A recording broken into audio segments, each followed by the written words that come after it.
राधाकृष्ण मंदिर प्रतिष्ठा उत्सव बरगढ़ जिला पद्मपुर ब्लॉक जमला ग्राम पंचायत डुंगरीपल्ली ग्राम में राधाकृष्ण मंदिर प्रतिष्ठा कार्यक्रम आयोजित होउछि।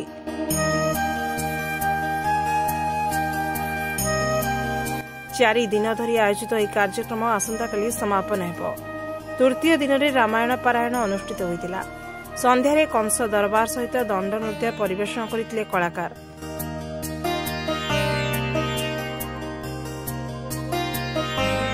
प्रत्येक दिन अन्न छत्र सहित जल छत्र व्यवस्था मध्य करा जाइछि बोली कमिटीर सभापति प्रतिक्रिया रखिछन्ति।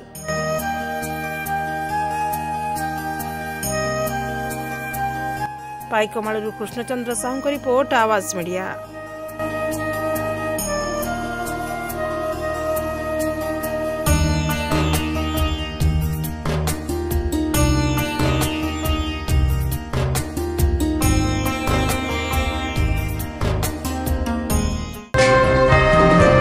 Please subscribe Awaaz Media on YouTube and press the bell icon.